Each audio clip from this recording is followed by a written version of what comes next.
সবাইকে স্বাগতম।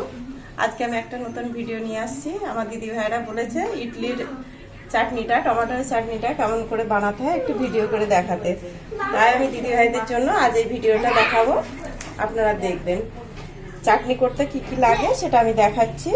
আমি দুটো টমেটো কেটে রেখেছি, তার সাথে ধনে পাতা কুচি করে কেটে রেখেছি, কিছুটা রসুন নিয়েছি, দুটো শুকনো লঙ্কা, লবণ, আর এটা তেঁতুলগুলা জল রেখেছি।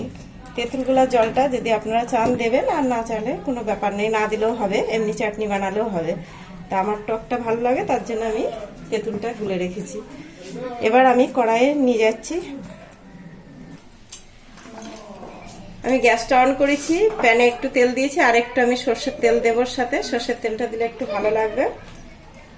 অল্প তেল দিয়েছি, দিয়ে প্রথমে আমি শুকনো লঙ্কা দুটো ভেজে নেব।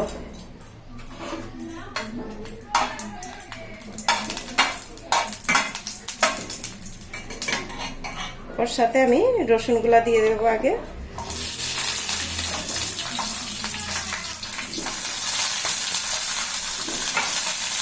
রসুনটা হালকা লাল লাল করে ভেজে নেব, বেশি লাল করব না, হালকাই করব। ওর সাথে টমেটোর গুলো ঢেলে দেব।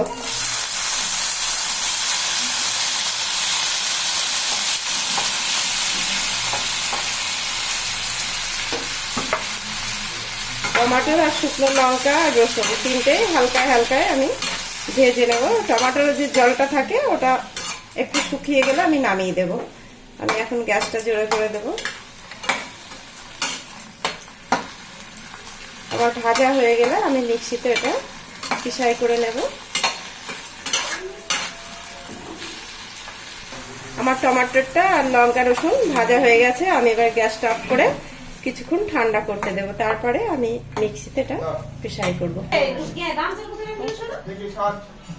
আমার টমেটো, ধনেপাতা, রসুন আর লঙ্কাটা আমার পিষাই করা হয়েছে, একদম মিহিন করিনি, একটু হালকায় হালকায় দানা দানা রেখেছি যাতে ইডলির সাথে খেতে সুবিধা হয়। এর সাথে আমি এখন এই তেঁতুল জলটা মিশিয়ে দেব, সবটাই দিয়ে দিলাম, আর হালকায় লবণ দেব।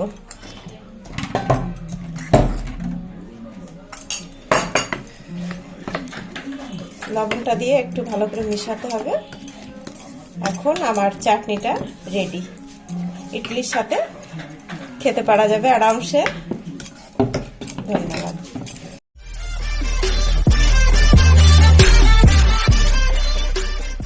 Subscribe now and press the bell icon. Never miss an update.